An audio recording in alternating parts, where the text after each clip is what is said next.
नमस्कार मित्रों। यह हफ्ता संसद में बहुत हंगामेदार रहा।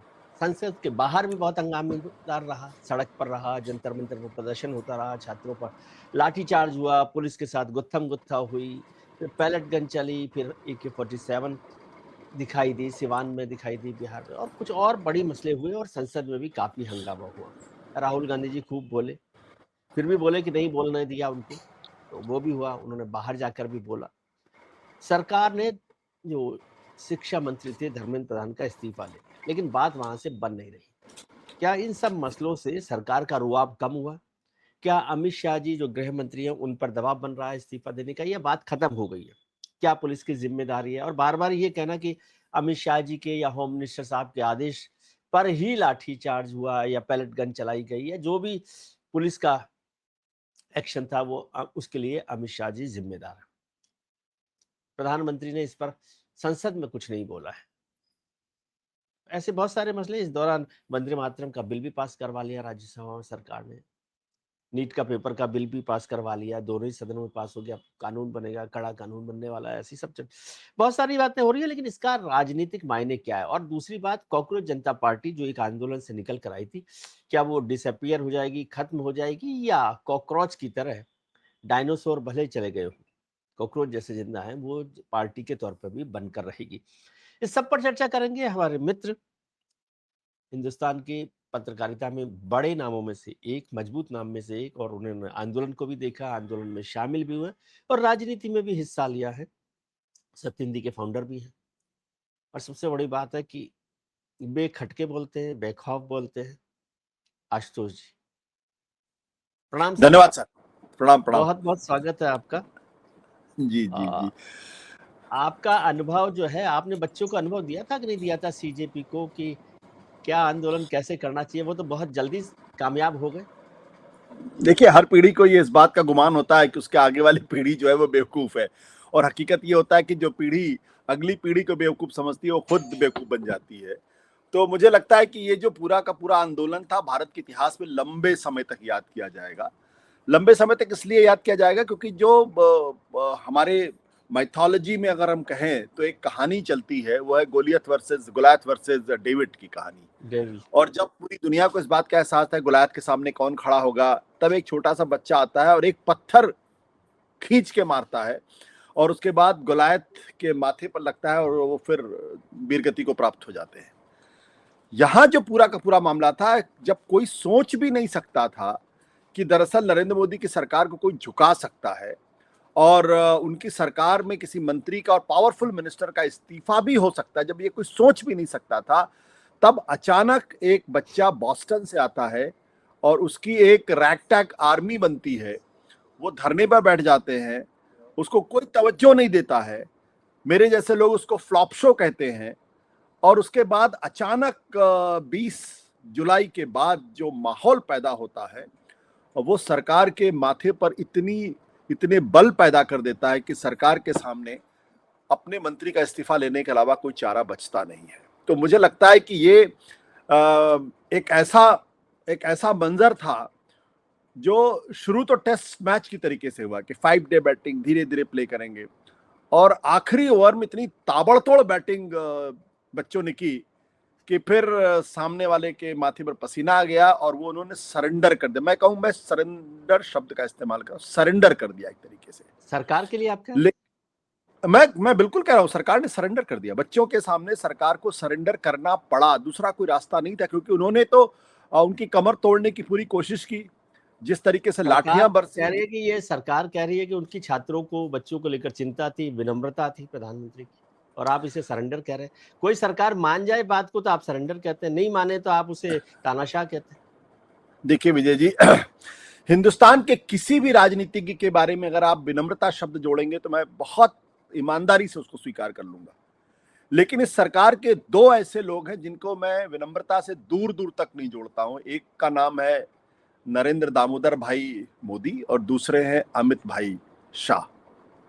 इनका विनम्रता से दूर दूर तक कोई लेना देना नहीं है। ये इनमें इनको लगता है कि जो स्टेट क्राफ्ट है वो एरोगेंस से चलता है। स्टेट क्राफ्ट जो है वो डर से चलता है, खौफ से चलता है, सरकार के का इकबाल अगर बुलंद रहे तो फिर आधे से ज्यादा काम हो जाते हैं। तो विनम्रता तो दूर दूर तक, अगर विनम्रता ये सरकार होती तो जिस दिन वो बच्चे बैठे उसी दिन जाके उनसे बातचीत कर ली गई होती, उनको समझाने की कोशिश की गई होती, एक अभिभावक के नाते, एक बड़े भाई होने के नाते, एक पिता के नाते। लेकिन वो तो हुआ नहीं। उल्टे 20 तारीख को जब उन्होंने संसद मार्च किया तो जिस तरीके से उनके ऊपर बल का प्रयोग किया गया है वो अद्भुत था। मतलब मैंने तो कम से कम छात्रों पर इतने इतने तरीके से बल प्रयोग होते हुए बहुत कम देखा है। जहाँ पे कि आप पैलेट गन का इस्तेमाल कर रहे हैं, अब जो बच्चियां हैं उन पर उनके जो प्राइवेट पार्ट्स हैं उन पर लाठी से आप अटैक करने की कोशिश कर रहे हैं, जो बच्चा गिर गया है उस पर जबरदस्त तरीके से आप लाठी चार्ज कर रहे हैं। और पैलेट गन का इस्तेमाल तो एक ऐसी, इस सरकार को कभी माफ नहीं किया जाएगा कि आपने जम्मू कश्मीर के बाहर पहली बार दिल्ली देश की राजधानी में आपने पैलेट गन का इस्तेमाल किया है। तो इस सरकार को अपने नाम के आगे से विनम्रता शब्द, हम्बल, मॉडेस्टी ऐसे शब्दों को दूर फेंक देना चाहिए। इस सरकार का इससे कोई लेना देना नहीं। और ये मैं व्यक्तिगत अनुभव के आधार पर कह रहा हूँ। जिस तरीके से सरकार से डिसएग्री करने वाले किसी भी आदमी के साथ जो बर्ताव इनके प्रवक्ता करते हैं वो असंभव था पहले ये सोचना कि कोई राजनीतिक दल का प्रवक्ता इस तरीके से बात कर सकता है। इसलिए विनम्रता तो नहीं है। हाँ, मिसकैलकुलेशन बहुत बड़े पैमाने पर किया और मिसकैलकुलेशन उनको लगा कि बच्चे हैं क्या कर पाएंगे। इसलिए मैंने कहा कि सरकार का जो घमंड था, जो अहंकार था, बच्चों ने तोड़ा। और बच्चों ने को उम्मीद दी कि इस देश के अंदर अगर आप मजबूती के साथ, एक मनोबल के साथ और भरोसे के साथ अगर आप वाकई में सरकार से लड़ना चाहते हैं तो आप सरकार से जीत भी सकते हैं। और जीत कर उन्होंने दिखाया, क्योंकि 12 साल में पहली बार किसी बड़े मंत्री का इस्तीफा हुआ। एमजे अकबर को छोड़ दीजिए क्योंकि वो तो अलग कारणों से इस्तीफा हुआ था, पहली बार इस्तीफा हुआ और उस सरकार में इस्तीफा हुआ जिनके रक्षा मंत्री कहा करते थे कि हमारी सरकार में तो इस्तीफे नहीं होते। मतलब एक तरीके का एक बहुत ही कॉन्डेसेंडिंग एटीट्यूड था राजनाथ सिंह जी का, बहुत ही कॉन्डेसेंडिंग एटीट्यूड था, बड़ा कंटेम्पचुअस था। कि लोकतंत्र के अंदर अगर मंत्री का इस्तीफा देने का मतलब ये नहीं होता कि आपने लोगों के सामने सरेंडर कर दिया, बल्कि लोकतंत्र में इस्तीफे देने का मतलब ये होता है कि जवाबदेही तय होती है, अकाउंटेबिलिटी तय होती है। अगर कोई गलत काम कर रहा है, और ये प्राइवेट सेक्टर में भी होता है, अगर कोई आदमी नहीं परफॉर्म कर रहा है तो उसको जाना होता है, चाहे वो सीईओ, चाहे वो चेयरमैन हो, चाहे कोई भी हो। और यही लोकतंत्र का तकाजा है। लेकिन अगर आप कंटेम्पचुअसली लोगों के लोकतंत्र का मजाक उड़ाएं और कहें कि हमारे यहाँ तो इस्तीफे नहीं होते, तो फिर ये उस गुरूर को तोड़ने जैसा है मेरे ख्याल से। लेकिन ऐसा क्यों हुआ ये मुझे समझाइए, क्योंकि आप आंदोलन के साथ भी जुड़े रहे, राजनीति के साथ भी जुड़े रहे, कि जो सरकार राजनेताओं, पॉलिटिकल पार्टी, अपोजिशन से घबराती नहीं है, उनके आगे नहीं झुकती है या उनकी बात नहीं मानती है। और देश में मोदी सरकार ने किसानों का भी बड़ा आंदोलन देखा, उतना लंबा, बड़ा, मजबूत आंदोलन था, मैं उसको मजबूत आंदोलन भी कहता हूँ, उसके आगे भी वो नहीं झुकी। तो ऐसा क्या हुआ कि छात्रों के आंदोलन के आगे, यदि आप कह रहे हैं, तो उसे झुकना पड़ा? मैं उसे कहता हूँ बात माननी पड़ी। नहीं, मैं तो इस बात पे अड़ा हुआ हूं कि झुकना पड़ा, सरेंडर करना पड़ा। देखिए, 4-5 बड़े कारण हम इसको खोज सकते हैं। एक तो सबसे बड़ा कारण ये था कि जो भारतीय जनता पार्टी का जो सबसे बड़ा समर्थक वर्ग था, जिसको अर्बन मिडिल क्लास कहते हैं, वो अर्बन मिडिल क्लास इस दौरान सरकार से नाराज दिखाई पड़ा और उनके बच्चे नाराज दिखाई पड़े। तो ये बीजेपी के लिए सबसे बड़ी चिंता की बात थी कि जिस समर्थक वर्ग के आधार पे वो सरकार में आए थे, जो मजबूती के साथ उनके साथ खड़ा हुआ था 2014-2019, अगर आप लोकनीति के सर्वे को देखें तो 40% फर्स्ट टाइम वोटर्स ने भारतीय जनता पार्टी को वोट किया था। और वो अगर सड़क पर उतरा हुआ है, वो अगर नाराज है, तो जाहिर सी बात है भारतीय जनता पार्टी के लिए एक चिंता का सबब था। दूसरा जो प्रश्न ये था कि ये जो शाहीन बाग का आंदोलन हो या फिर किसानों का आंदोलन हो, ये लोकलाइज्ड नहीं था और किसी एक वर्ग विशेष से जुड़ा हुआ नहीं था। किसानों के बारे में आप कह सकते हैं कि पंजाब, हरियाणा और पश्चिमी उत्तर प्रदेश के कुछ किसान इसमें जुड़े हुए थे, तो आपको नुकसान का अंदाजा बहुत कम था और अर्बन वोटर का नुकसान बहुत ही कम इसमें दिखाई पड़ रहा था। साथ ही साथ वो किसान थे यहाँ, और शाहीन बाग में आपने देखा वो मुसलमान थे, मुस्लिम महिलाएं थी, और वो एक ऐसे मुद्दे को लेकर कर रही थी जिसकी कोई बहुत व्यापकता उस तरीके से दिखाई नहीं पड़ रही थी। वो लिबरल लेफ्ट का की अपनी चिंताएं जरूर थी, लेकिन उतनी व्यापकता नहीं थी। ये जो आंदोलन था, ये आंदोलन इतना बड़ा आंदोलन हो गया था कि कश्मीर से लेकर कन्याकुमारी तक हर पेरेंट्स इस बात को लेकर परेशान था कि यार ये क्या रहा आखिर में, कि पेपर लीक हो रहे हैं, और जब पेपर लीक करने के लिए छात्र का सड़कों पर उतर, उनको साथ लाठीचार्ज किया जा रहा है। तो भले ही वो केरला में बैठा हुआ कोई पेरेंट्स हो, भले ही वो इस आंदोलन से उतना जुड़ा ना हो, लेकिन जब उन तस्वीरों को उसने देखा होगा कि एक बच्चे के पर लाठी बरसाई जा रही, तो वो उसके मन में भी कहीं ना कहीं पीड़ा हुई होगी। तो इसका जो ओवरवेलमिंग रिस्पॉन्स था, व्यापकता थी, वो एक दूसरा बड़ा कारण था जिसकी वजह से। तीसरी बात इस पूरे मामले में जो जो बहुत महत्वपूर्ण है कि कहीं ना कहीं भारतीय जनता पार्टी का अपना जो जो कोर वोटर था, कोर वोटर का मतलब जो हिंदुत्व से जुड़ा हुआ वोटर था, जो भारतीय जनता पार्टी का वोटर था, वो भारतीय जनता पार्टी के वोटर में भी उनको एहसास हो गया कि उनके घर में भी एक काक्रोच पैदा हो गया है। और ऐसा मुझे बताया गया है कि पश्चिम बंगाल के एक नेता जो कैबिनेट मिनिस्टर भी हैं, उन्होंने अब कैबिनेट की मीटिंग में कहा कि भाई इसको जरा ठीक से डील करने की जरूरत है, क्योंकि हर घर में काक्रोच पैदा हो गया है। तो अब आपने देखा अपराजिता सारंगी की बेटी, वो डिफाइंट है पूरी तरीके से। उत्तर प्रदेश के एक मंत्री हैं, उनके परिवार का एक सदस्य जो वो डिफाइंट है। असम में असम गण परिषद के कैबिनेट मिनिस्टर है, उनकी बच्ची पूरी तरीके से डिफाइंट है। तो इनको इस बात का एहसास हो गया कि खुद उनके अपना जो कोर वोटर है उसमें भी कहीं ना कहीं सेंध लगती हुई दिखाई पड़ रही है। और चौथी बात यह है कि इस सरकार के बारे में जब आपने शाहीन बाग पे तो लाठीचार्ज नहीं किया था, आपने किसानों को रोकने की कोशिश बहुत की थी, लेकिन वहां भी इतने बड़े पैमाने पर लाठीचार्ज नहीं हुआ। तो सरकार का जो परसेप्शन था कि जो सरकार परीक्षाओं पे चर्चा करती है, मन की बात करती है, छात्रों को अपने साथ जोड़ने की बात करती है, युवाओं को लगातार अपनी तरफ लाने की बात करती है, उन्हीं के ऊपर उन्होंने लाठीचार्ज किया और भयानक तरीके से लाठीचार्ज किया। पलटगंज जैसी चीजों का इस्तेमाल किया गया, AK-47 का इस्तेमाल हुआ है। तो उससे जो एक लार्जर परसेप्शन प्रधानमंत्री नरेंद्र मोदी की बन रही थी, उसको बहुत बड़ा नुकसान इससे हुआ है कि जो जिसे कहते हैं ना कि प्रधानमंत्री जी भले ही राहुल गांधी के प्रति बहुत ही कटु हों या कांग्रेस को लेके कटु हों, विपक्ष को लेके बहुत कटु हों, लेकिन वो अपनी तस्वीर हमेशा एक ऐसे प्रधानमंत्री के तौर पर पेश करने की कोशिश करते हैं जो युवाओं के साथ संवेदनशील है। वो हमेशा अपने आप को उस तरीके से पेश करने की कोशिश करते हैं जो उनकी पर्सनालिटी का धुर विरोध है। तो वो उस छवि को बहुत जबरदस्त नुकसान हो गया। ये कोई अनायास और अप्रत्याशित नहीं है कि देश के प्रधानमंत्री और गृह मंत्री संसद में दिखाई ही नहीं पड़ रहे। ये आत्मग्लानि है एक तरीके की, एक अपराध बोध है, अन्यथा कोई कारण नहीं था। ठीक, आपने लाठीचार्ज कर दिया, आके बोल देते कि नहीं कि उस आंदोलन के अंदर कुछ ऐसे असामाजिक तत्व हो गए थे जिनसे निपटना जरूरी हो गया, तो देश की सुरक्षा को खतरा था। आप चूंकि ये बात प्रधानमंत्री भी खुद अपने मुंह से नहीं कह सकते, ये बात खुद देश के गृह मंत्री भी अपने आप को मुंह से नहीं कह सकते, जो भविष्य में प्रधानमंत्री बनने का सपना देख रहे हो। तो दोनों ही वरिष्ठ नेताओं के सामने आज की तारीख में ये जो पूरा वाकया है, ये आत्मग्लानि का है, अपराध बोध का है, और उससे निकलने में दोनों नेताओं को बहुत वक्त लगेगा। प्रधानमंत्री जी तो देखिए 3 बार के प्रधानमंत्री हो चुके, इसलिए उनका नाम कोई इरेज कर सकता है, लेकिन मैं बार बार इसको कहता हूं और मैं पूरी मजबूती के साथ इसको कहूंगा कि ये अमित शाह जी के लिए एक तरीके से अगर आप देखें तो गडकरी मोमेंट है। ये गडकरी मोमेंट क्यों? जब मैं ये बात कहता हूं, हमारे बहुत सारे साथी चौंक उठते हैं। आपको अच्छी तरीके से याद होगा, गडकरी जब भारतीय जनता पार्टी के अध्यक्ष बने, जब दूसरी बार उनके अध्यक्ष बनने का प्रश्न खड़ा हो रहा था, सवाल आ रहा था, तो लगभग ये तय था कि दूसरी बार भी वो पार्टी के अध्यक्ष बनेंगे। उसी समय पूर्ति घोटाला हो गया, और ये वो वक्त भी था जब गडकरी अपने अंदर एक देश के भावी प्रधानमंत्री के चेहरे के तौर पर अपने आप को देखने लगे थे। मुझे नहीं मालूम भारतीय जनता पार्टी देख रही थी नहीं देखी, वो खुद देखने लगे थे, इस तरीके की स्टोरीज छपने लगी थी। आज की तारीख में अमित शाह खुद अपने आप को एक भविष्य के प्रधानमंत्री के तौर पर देखते हैं, या उस तरीके से अपनी पोजीशनिंग करने की कोशिश करते हैं, लेकिन पूर्ति घोटाला हुआ और उसके बाद गडकरी के अरमानों पर पानी फिर गया। ये जो आंदोलन है, ये आंदोलन अब हमेशा अमित शाह का पीछा करेगा। जहां कहीं भी रहेंगे उनके जीवन में, उनके इतिहास में हमेशा ये लिखा जाएगा कि जब छात्र आंदोलन कर रहे थे तब वो गृह मंत्री थे जिन्होंने ब्रूटल तरीके से छात्रों के ऊपर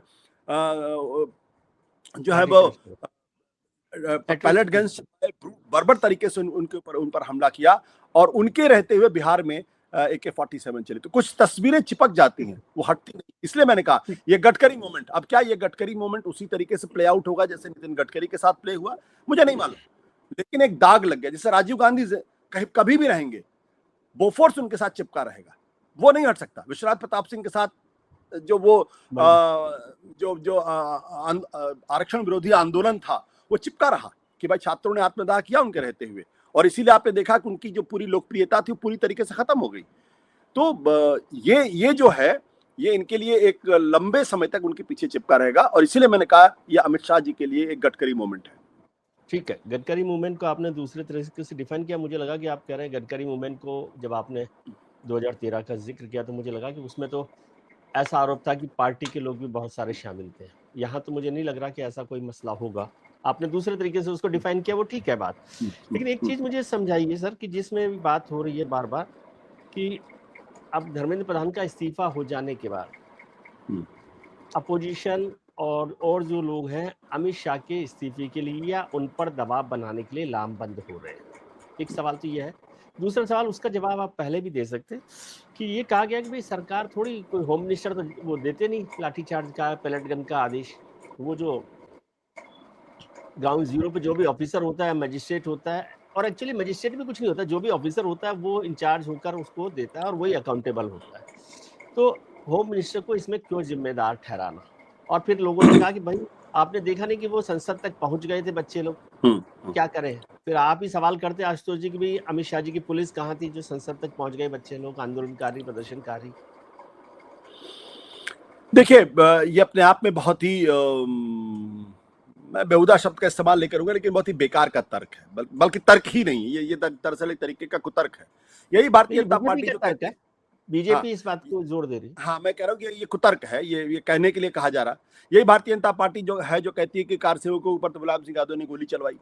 तो अगर कार सेवकों पर मुलायम सिंह ने गोली चलाई, तो फिर छात्रों के ऊपर जो लाठीचार्ज हुआ वो अमित शाह जी ने कराया। तर्क भाई, तर्क तो बिल्कुल सही है, क्योंकि मुलायम सिंह जी ने खुद ने कहा था कि भाई मैंने, मेरे आदेश पे गोली चली। नहीं, देखिए वो कहने वाली बातें हैं। तकनीकी पक्ष क्या है, एसडीएम मजिस्ट्रेट वो स्पॉट पे तय करता है। भाई कल्याण सिंह ने कहा था ना कि कुछ भी हो जाए गोली नहीं चलेगी। जब बाबरी मस्जिद ढाई गई तो गोली तो नहीं चली ना जी। अब ये जो बातें हैं, ये थ्योरेटिकली बहुत अच्छी लगती हैं, किताबी बातें हैं। भारतीय जनता पार्टी स्तर को आने, मैं इसको अकाउंटेबिलिटी के तौर पर देखता हूं कि भाई अकाउंटेबल तो मिनिस्टर होते हैं, आप इसको ऐसे नहीं देखते? मैं अकाउंटेबिलिटी के तौर पर देखता जरूर हूं, लेकिन उससे ज्यादा बड़ी बात यह है कि हमारा जो पूरी जो पुलिस व्यवस्था है, ये पूरी तरीके से पॉलिटिकल लीडरशिप के सामने साष्टांग दंडवत है, अपनी रीढ़ को निकाल के फेंक चुका है। ये कटु सत्य है। इसका कोई इस पर अगर कोई आदमी मुझसे तर्क करके इसको गलत साबित करने की कोशिश कर रहा, तो मैं मानूंगा कि उसको भारतीय पुलिस व्यवस्था की समझ ही नहीं। इस देश के अंदर कोई भी ऐसी सरकार नहीं है, मैं किसी भी, सिर्फ इस सरकार के बारे, कोई भी ऐसी सरकार नहीं है जिस सरकार ने पुलिस का दुरुपयोग ना किया हो, और जिस सरकार ने ऋण विहीन पुलिस अधिकारियों को अपने इस्तेमाल न किया हो। तो कहीं कोई एक घटना अकस्मात हो जाए, मान लो नोएडा में अचानक कहीं भीड़ उग्र हो गई, तो वहां मजिस्ट्रेट अपने विवेक का इस्तेमाल करके करता है, बाद में पुलिस को, क्योंकि उस वक्त वो कदम उठाना जरूरी होता। लेकिन जहां 1 महीने से ज्यादा भीड़ इकट्ठा है, सबको मालूम है कि संसद मार्च हो रहा है, और उस वक्त अगर आप ये मुझसे कहेंगे कि मजिस्ट्रेट साहब ने ऑर्डर दिया, तब तो फिर आप या तो इस देश को बेवकूफ समझ रहे हैं या आप खुद बेवकूफ हैं। तीसरा कोई तर्क इसमें काम नहीं करता है। निश्चित तौर पर आप देखिए कि ये पूरा का पूरा एक ऐसा कार्यक्रम था कि दिल्ली के पुलिस कमिश्नर सतीश गोलचा को बदला जाता है, उनकी जगह पर एक नए पुलिस कमिश्नर को लाया जाता है, और उसके बाद जब छात्र मार्च करते हैं तो उनके ऊपर लाठीचार्ज होता है, पैलेट गन का इस्तेमाल होता है। आप पैलेट गन लेके चल रहे थे, इसी से साफ होता है, आप पैलेट गन लेके चल रहे थे, इसी से साफ होता है कि आपकी मंशा थी कम वॉट में जो भी कदम उठाने पर उठाएंगे और इसको बर्बरता के साथ हम कुचलेंगे, अन्यथा आप पैलेट गन लेके नहीं चलते। मैं बिल्कुल स्पष्ट। साथ ही साथ आप इलेक्ट्रिक शॉक्स को लेके, आप जो इलेक्ट्रिक शॉक शेल्स होते हैं उसको लेके, बैटन्स, इलेक्ट्रिक बैटन्स, हाँ इलेक्ट्रिक बैटन्स लेके आप चल रहे थे। क्यों लेके चल रहे थे? भाई कल्याण सिंह ने कहा कि कुछ भी हो जाए गोली नहीं चलेगी, तो अमित शाह जी कह सकते कुछ भी हो जाए लाठीचार्ज नहीं होगा, आप जैसे हैंडल करना हो तैसे हैंडल करिए।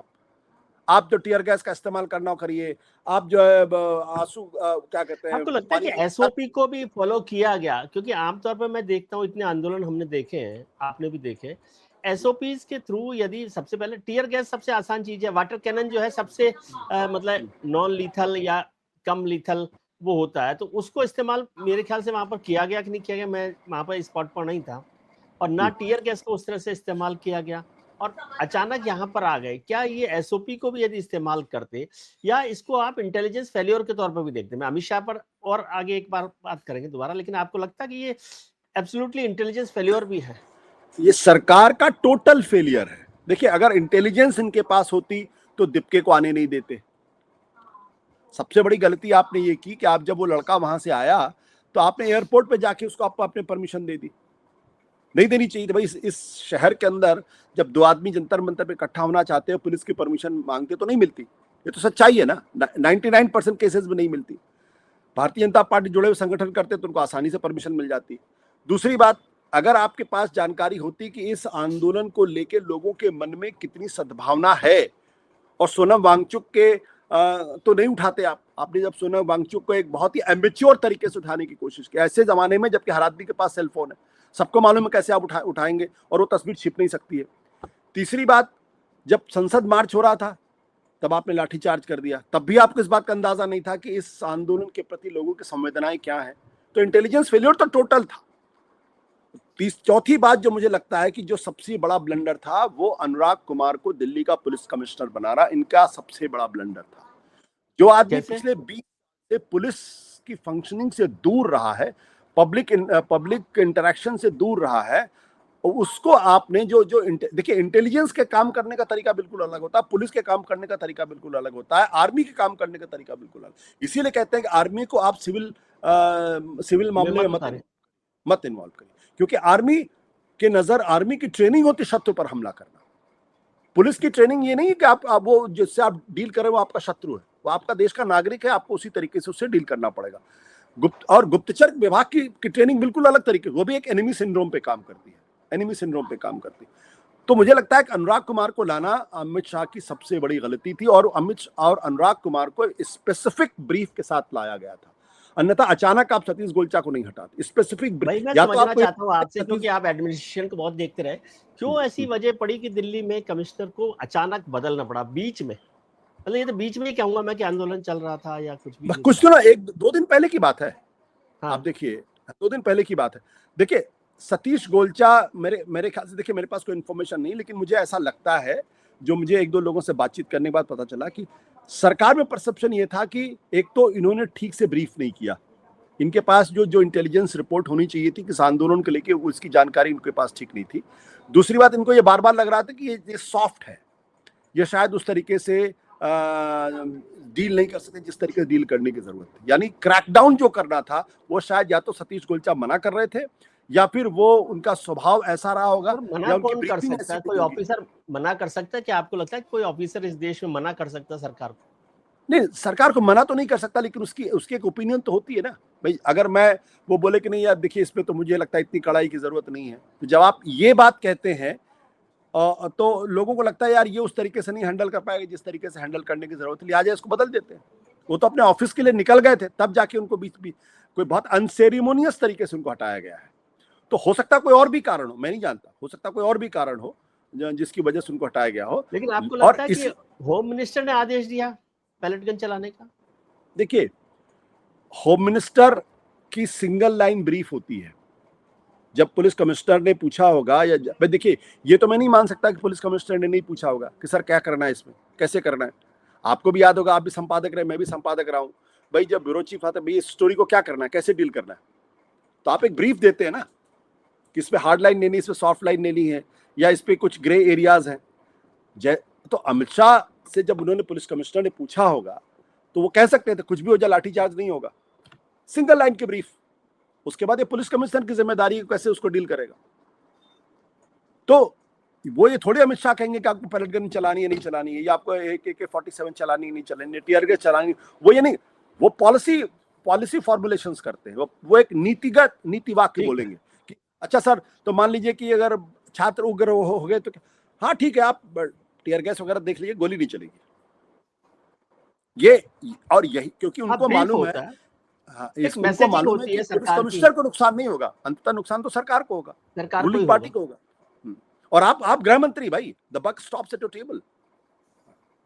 लेकिन मुझे जो कहा गया, सरकार की तरफ से बताया गया, मतलब सीधे नहीं, सरकार तो बड़ी चीज है, कि भाई होम मिनिस्टर ये नहीं चाहते थे, और खासतौर से प्राइम मिनिस्टर भी, बल्कि दोनों लोग नहीं चाहते थे कि कोई बड़ा इंसिडेंट हो जाए या मिस हैपनिंग हो जाए और उसका बहुत बड़ा खामियाजा उठाना पड़े। ये मैसेज क्लियर था, और इसी वजह से प्रधानमंत्री भी खुद आगे आकर उन्होंने जो भी मैसेज दिया अपनी तरफ से लोगों को दिया, और होम मिनिस्टर का मैसेज पूरी तरह से ये था कि कोई मिस हैपनिंग नहीं होनी चाहिए।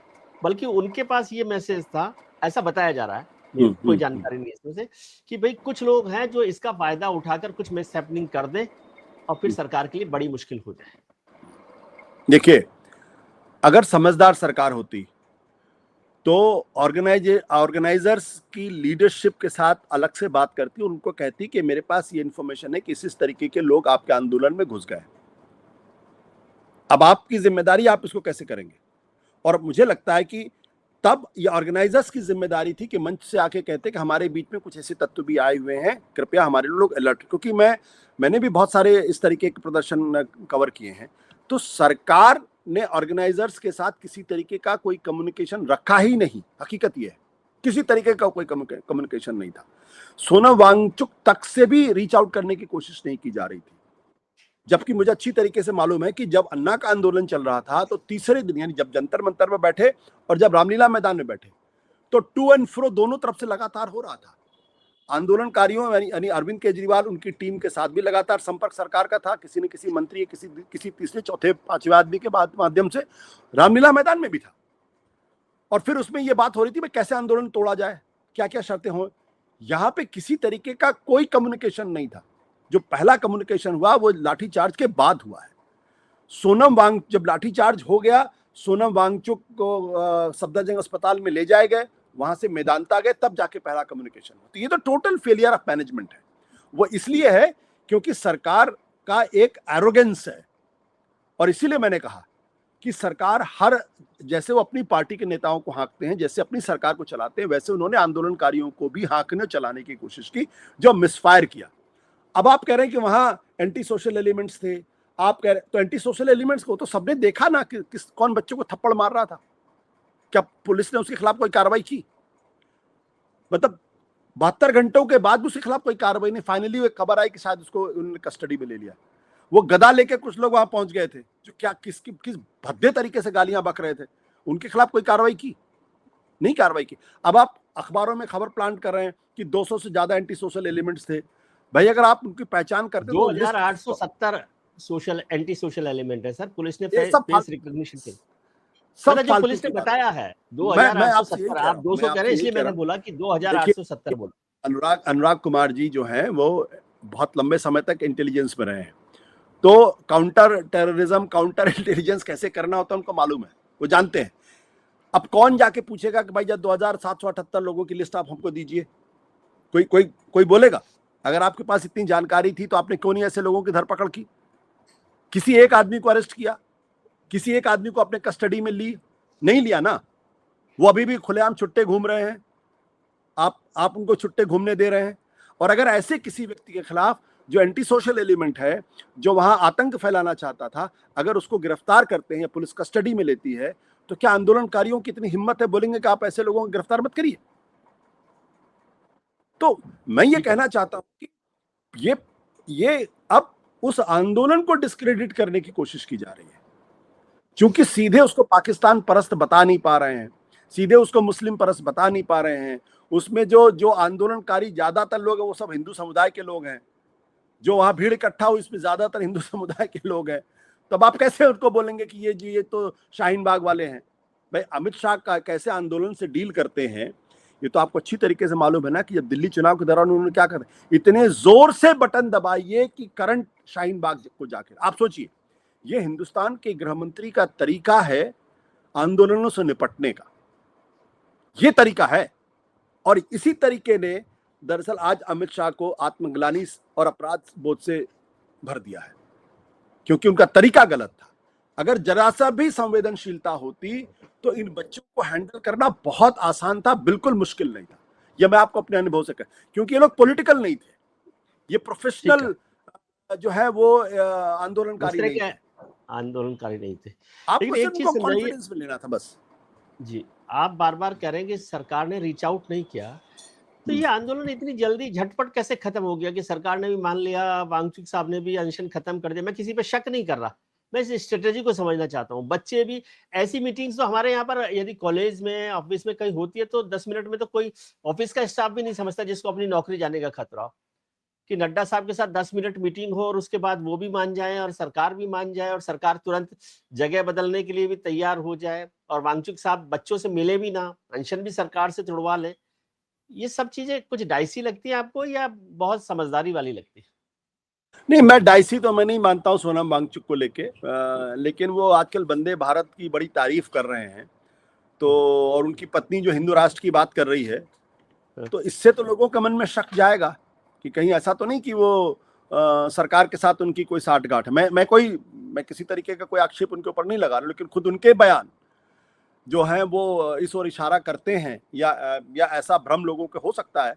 जहां तक छात्रों की बात है, मुझे नहीं लगता कि छात्रों में से किसी की क्रेडिबिलिटी पर कोई क्वेश्चन मार्क है। हाँ, ये बात सच है कि अभिजीत दिपके लंबे समय तक नहीं बल्कि 2023 तक वो आम आदमी पार्टी के साथ था। लेकिन अगर कोई ये कहे कि अभिजीत दिपके अरविंद केजरीवाल के कहने पर इतना बड़ा आंदोलन उन्होंने खड़ा कर दिया, तो फिर ये फालतू की बात है, इसका कोई अर्थ नहीं है, क्योंकि दुनिया का कोई भी आदमी इतना बड़ा आंदोलन जो है नहीं खड़ा कर, अगर कर ही देता तो फिर तो अभिजीत दिपके देश के प्रधानमंत्री होते, हम वो आंदोलन क्यों कर रहे थे। तो ये अब जहां तक नहीं, लेकिन इतनी जल्दी आंदोलन खत्म होता है ऐसा आपको लगता है? इतना बड़ा आंदोलन जिसमें लोग खड़े हुए थे, ये नहीं था कि कमजोर आंदोलन। देखिए, इनकी मांग क्या थी? इनकी प्रमुख मांग ये थी कि धर्मेंद्र प्रधान का इस्तीफा। पहले दिन से जब वहां से आपने कॉकरोच जनता पार्टी बनाया, उसमें भी था कि धर्मेंद्र प्रधान का इस्तीफा। जब आप पहली बार एयरपोर्ट पर आए तब भी आपने कहा धर्मेंद्र प्रधान का इस्तीफा। जब आप जयपुर गए, पुणे गए, तब भी आपने कहा धर्मेंद्र प्रधान का इस्तीफा। तो इनकी एकमात्र मांग थी, दूसरी कोई मांग नहीं थी। बाकी की मांगे लाठीचार्ज के बाद उसमें जुड़ गई कि छात्रों पर जो क्रैकडाउन हुआ है उसकी जिम्मेदारी अमित शाह लें, अपने पद से इस्तीफा दें। वो ऐसा तो सब आंदोलन में होता है। वहां सब आंदोलन में होता है। या जो छात्र गिरफ्तार हुए हैं उनको रिहा किया जाए, FIR जिनके खिलाफ हुई है वो वापस लिया जाए, ये सारी। लेकिन जब वो मांग मान ली गई तब इस आंदोलन का कोई औचित्य, लॉजिक बचा नहीं था। इसलिए आंदोलन खत्म ही होना था, दूसरा कोई रास्ता था ही नहीं इसके सामने। अगर वो करते तो इनकी क्रेडिबिलिटी खत्म होती कि अब आप पॉलिटिक्स कर रहे हैं। जब आप कह रहे थे कि धर्मेंद्र प्रधान का इस्तीफा चाहिए, और धर्मेंद्र प्रधान का जब इस्तीफा मिल गया, तब आप क्यों आंदोलन कर रहे हैं? ठीक है, आखिरी सवाल समझना चाहता हूँ कि क्या इसका पॉलिटिकल फॉलआउट देखते हैं आप, एक सरकार के लेवल पर, और दूसरा वोटर्स के या इलेक्टोरल फॉलआउट के तौर पर आप क्या देख रहे हैं? देखिए, मैं आपको सीधे अन्ना के आंदोलन में लेके जाऊंगा। जब अन्ना का आंदोलन खत्म हुआ था तब भी किसी ने ये नहीं सोचा था कि कांग्रेस पार्टी को 2014 के चुनाव में इतनी कम सीटें मिलेंगी, इतना जबरदस्त उनका नुकसान होगा, किसी ने नहीं सोचा था। कोई सोच भी नहीं रहा था कि भारतीय जनता पार्टी को जो है वो बहुमत मिल जाएगा, कोई नहीं सोच रहा था, क्योंकि भारतीय जनता पार्टी ने तो आंदोलन किया नहीं था। ना भारतीय जनता पार्टी ने अन्ना आंदोलन के बाद कोई आंदोलन किया था, कोई आंदोलन नहीं किया था। लेकिन उसका नुकसान हुआ। नुकसान क्यों हुआ? क्योंकि मनमोहन सिंह सरकार को लेकर जो एक परसेप्शन बना हुआ था, वो परसेप्शन टूट गया। जब वो, और उनकी क्रेडिबिलिटी, जब उनकी साख थी, वो साख पूरी तरीके से ध्वस्त हो गई। तो जब किसी सरकार की या किसी नेता की या किसी प्रधानमंत्री की साख को चोट पहुंचती है, तब उसको राजनीतिक तौर पर नुकसान होता है। 2014 में प्रधानमंत्री नरेंद्र मोदी की जो छवि बनाई गई थी, वो एक मसीहा के तौर पर बनाई गई थी कि जब वो हिंदुस्तान के प्रधानमंत्री बनेंगे तो हिंदुस्तान की सारी समस्याओं का निदान हो जाएगा। और इसीलिए बड़े पैमाने पर छात्रों ने, महिलाओं ने, बुजुर्गों ने, मिडिल क्लास ने, शहरी मिडिल क्लास ने, सबने उनको वोट दिया। और जो भारतीय जनता पार्टी 200 सीट के लिए स्ट्रगल कर रही थी, वो 282 पे आके टिकी। 282 सीट्स, 282 पे आके टिकी। हाँ, ठीक है। तो उसमें सबसे बड़ा कंट्रीब्यूशन ये नहीं था कि भारतीय जनता पार्टी ने कोई आंदोलन किया था, बल्कि जो सरकार की लोगों का गुस्सा उसके खिलाफ था, उसके खिलाफ लोगों ने वोट दिया। मुझे लगता है कि सरकार की साख को जबरदस्त तरीके से झटका लगा, प्रधानमंत्री नरेंद्र मोदी की साख को बहुत जबरदस्त तरीके से झटका लगा है कि जो छात्रों के एक तरीके से चहेते थे, वो छात्रों की नजर में उनकी छवि को बहुत झटका लगा है। तो इसका राजनीतिक फल तो मिलेगा, नुकसान तो होगा, इसमें कोई दो राय नहीं मेरे अंदर। लेकिन मैं, चूंकि जब से ये पिछले 2024 के बाद से विधानसभा चुनाव में जो बीजेपी का परफॉर्मेंस है, जो वोट चोरी के आरोप पर इलेक्टोरल मैनेजमेंट की बात की जा रही है, तो उसको अगर आप माइनस कर दें, तो मैं आज की तारीख में भारतीय जनता पार्टी के बारे में कह सकता हूं कि 2024 में जिस तरीके से अप्रत्याशित नतीजे उनके सामने आए थे, उसी तरीके से अगले चुनाव में भी अप्रत्याशित नतीजे ही आएंगे, ऐसा मुझे स्पष्ट तौर पर दिखाई पड़ता है। क्योंकि 2024 की पहले की जो परिस्थितियां थी उसमें इंप्रूवमेंट नहीं है, चाहे वो आर्थिक मसले पर हो, चाहे वह वैदेशिक मसले के ऊपर हो, चाहे वो छात्रों को लेकर हो, उसमें कोई चीज जुड़ नहीं रही है। साथ ही साथ राम मंदिर में हवा चोरी भी हो गई है। तो अगर इन सब चीजों को अगर आप एक साथ जोड़कर देखेंगे तो आपको लगेगा कि 2024 से हालात बदतर हुए हैं, सरकार के लिए बेहतर नहीं हुए। जो प्रधानमंत्री नरेंद्र मोदी के बारे में कहा जाता था कि अंतर्राष्ट्रीय स्तर पर भारत की छवि कितनी बेहतर कर दी, दुनिया ने देखा है कि किस तरीके से डोनाल्ड ट्रंप लगातार उनको अपमानित करने का काम कर रहे हैं। उनके बारे में छवि बनी को अमेरिका के सामने झुकते हुए दिखाई पड़ रहे हैं। और देश के अंदर महंगाई है, बेरोजगारी लगातार बढ़ रही है, और जब छात्रों ने आंदोलन किया तो आपने उनके ऊपर लाठीचार्ज किया। तो ये सारी चीजें ऐड नहीं करती बल्कि उनको नुकसान ही। और इस आंदोलन ने जो सबसे बड़ा काम किया है वो ये कि जो सरकार का जो इकबाल था वो खत्म हो गया, प्रधानमंत्री नरेंद्र मोदी का व्यक्तिगत खत्म हुआ है। क्यों मैं ये बात कह रहा हूं? आप हजारों आपको ऐसे वीडियोस मिल जाएंगे जहां लोग सीधे सीधे प्रधानमंत्री नरेंद्र मोदी का नाम लेके उनको गाली शब्द का मैं इस्तेमाल नहीं करूंगा, सीधे सीधे उनके बारे अपशब्दों का इस्तेमाल कर रहे हैं, जो पहले अनथिंकेबल था, जिसके बारे में लोग सोचते नहीं थे। तो वो जो छवि थी ना कि एक मसीहा आएगा देश को सुधार देगा, वो मसीहा गायब हो चुका है। अब वो सिर्फ एक साधारण सामान्य प्रधानमंत्री हैं जिनको देश ने चुना है और जिनको उनके सहयोगी दलों का समर्थन प्राप्त है। देखिए सर, आपने 2024 के नतीजों का जिक्र किया, वो बिल्कुल ठीक है, लेकिन जब हम उस समय चर्चा कर रहे थे कि अब बड़ा मुश्किल होगा, तो प्रधानमंत्री ने और भारतीय जनता पार्टी ने बाउंस बैक किया और उसके बाद के सारे चुनाव बड़े दमदार तरीके से जीते। क्या आपको नहीं लगता कि नरेंद्र मोदी फिर से बाउंस बैक कर सकते हैं? नहीं, बाउंस बैक तो कर सकते हैं। मैं बार बार ये कहता हूं कि the empire always fights back, ideology will fight back. अब वो किस फॉर्म में, क्योंकि जो डैमेज हो, जो जिसके बारे में हमें जानकारी है और आपको जानकारी है, जो चीज आप जानते हैं मैं जानता हूं, उससे ज्यादा तो उनको पता होगा, क्योंकि उनके पास तो पूरा तंत्र है। वो तो अब तक कई सौ सर्वे करा चुके होंगे, कितना समर्थन बढ़ा, कितना समर्थन गिरा, किस वर्ग में गिरा, वो सब तो हो चुका होगा। तो उस डैमेज कंट्रोल को कैसे करेंगे इसकी कोशिश होगी। वो पॉजिटिव तरीके से भी हो सकती है, नेगेटिव तरीके से भी हो सकती है। वो कुछ बहुत बड़ी चीजें भी हो सकती हैं जिससे पूरे देश का विमर्श बदल जाए। लेकिन हर नेता की, हर प्रोडक्ट की एक ब्रांड वैल्यू होती है। जब एक बार वो ब्रांड वैल्यू खत्म हो जाती है तो कितने भी रंग रोगन लगा के, कितनी भी अच्छी पैकेजिंग करके उस प्रोडक्ट को दोबारा मार्केट पर लॉन्च करे, वो चलता नहीं है। नाम बदल दे फिर भी नहीं चलता है वो। मेरे ख्याल से आज की तारीख में जो स्थिति है उसमें भारतीय जनता पार्टी के लिए आदर्श स्थिति ये होगी कि जैसे जब मुख्यमंत्री की छवि बिगड़ जाती है और वहां नया मुख्यमंत्री आता है, क्या वो बीजेपी वो करने का साहस करेगी?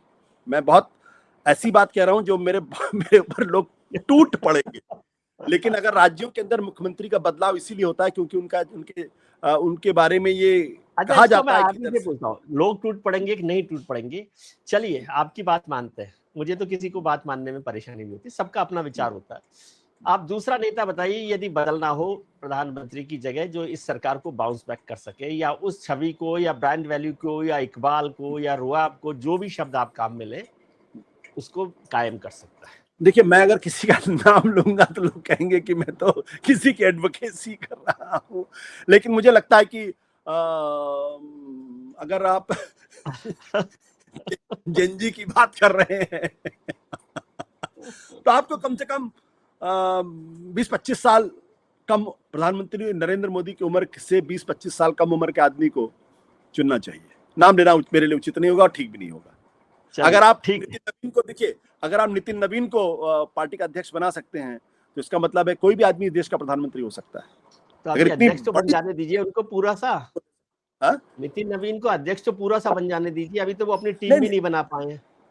विजय जी, आपके गृह प्रदेश राजस्थान के अंदर भजनलाल शर्मा जी अगर मुख्यमंत्री हो सकते हैं, पुष्कर धामी अगर उत्तराखंड के मुख्यमंत्री हो सकते हैं, अगर पटेल साहब अगर गुजरात के मुख्यमंत्री हो सकते हैं, तो first time member of parliament Karnataka से या आंध्र प्रदेश से या उत्तर प्रदेश से क्यों नहीं देश का प्रधानमंत्री बन सकता? और क्यों नहीं देश चलेगा? अगर शर्मा चला सकते हैं राजस्थान, तो फिर फर्स्ट टाइम प्रधानमंत्री नरेंद्र मोदी भी first time MP prime minister है। नहीं, तो बिना एमपी तो आप जानते हैं क्या कह रहा हूं, फर्स्ट टाइम एमपी है। ठीक है, बिल्कुल आपकी बात सही है। तो चलिए सर, बहुत अच्छी चर्चा रही। हम चाहते हैं और देखिए सरकार आप, मैं इससे क्यों ये बात कह रहा हूं, देखिए अगर जवाबदेह अगर हमारी संसदीय व्यवस्था अगर जवाबदेह होती, अकाउंटेबल होती, आपने इंग्लैंड का उदाहरण देखा, 400 से ज्यादा सीट लेकर आने वहां वाले तो प्राइम मिनिस्टर को वहां की पार्टी ने खुद ही बदल दिया। खुद कोई ही बदल आंदोलन दिया जमीन पे नहीं था, सर। कोई वहां तो 10 आंदोलन साल जमीन में पे नहीं 5 प्राइम मिनिस्टर बदल गए सर ब्रिटेन में। बट पांच के वो सब तो छोड़ दीजिए, लेकिन हाँ, ये जो जैक आप स्टार्मर स्टार्मर भयंकर जिस जीत, तरह से हटाए गए, सर पार्टी ने हटाया। पार्टी ने हटाया और भयंकर जीत के साथ आए थे, अनप्रेसिडेंटेड विक्ट्री उनकी थी, लेकिन 2 साल के अंदर ये लोगों ने कहा कि भाई इनके नेतृत्व पार्टी आगे नहीं बढ़ सकती। वैसे तो अच्छा मैं किया तो आपने सिर्फ कि इतनी सी बात जिस कह रहा पर हूं, अगर पार्टी, भूपेंद्र पटेल बन सकते हैं जिस तो फिर कोई रास्ते भी पर बन सकता पार्टी है। जाने की भी नहीं सोच सकती, उसको आपने एक शुरुआत की है, तो इसकी चर्चा नहीं करें। मैं तो चाहता हूं कि अकाउंटेबिलिटी इस देश के अंदर हो, और 2 टर्म से ज्यादा कोई भी आदमी ना तो मेंबर ऑफ पार्लियामेंट बने, ना एमएलए सर बने, ना प्राइम ये मिनिस्टर बने, बात ना सब चीफ लोग, मिनिस्टर बने, ना मिनिस्टर। मैं ये कह रहा हूँ हम लोग भी इस बात पर चर्चा करते हैं, लेकिन जब आशुतोष जी ये बात कहते हैं तो लोग कहते हैं अरे आप नरेंद्र मोदी से नाराज हैं इसलिए ये बात करते हैं। पहले तो कभी क्यों नहीं किया आपने कि 2 बार प्राइम मिनिस्टर होना चाहिए। नेहरू जी के तो गुण गाते हैं आपकी 3 बार प्राइम मिनिस्टर रहे, और नरेंद्र मोदी आ गए तो आप कहते हैं 2 बार प्राइम मिनिस्टर रहना चाहिए। देखिए नेहरू जी के जमाने में तो पैदा ही नहीं हुआ था और इंदिरा गांधी के आने तक तो इतना योग्य लेकिन भी नहीं आप हुआ था अकाउंटेबल तो हैं अन्वेषण इस कर बात के सकूं। लिए, आप अकाउंटेबल हैं ऐसा लोग मानते हैं। नहीं नहीं, मेरे दादाजी अकाउंटेबल, मैं नहीं अकाउंटेबल, मेरे दादाजी अकाउंटेबल। चलिए sir, thank you very much. Thank you so बड़ा मच। मजा आया बहुत साफ बात करने में, इसीलिए हम आशुतोष जी के साथ बात करते हैं। वो दो टूक बात होती है, अनकट बात होती है। बहुत शुक्रिया। हम उम्मीद थैंक करते यू। हैं कि आपके लिए आने वाला दिन आज से बेहतर हो। आप अपने मित्रों, परिजनों, रिश्तेदारों के साथ खुश रहिए, मस्त रहिए, व्यस्त रहिए, स्वस्थ रहिए, और आशुतोष जी को सुनते रहिए और विजय जी से त्रस्त रहिए। Thank you sir, thank you. Thank you.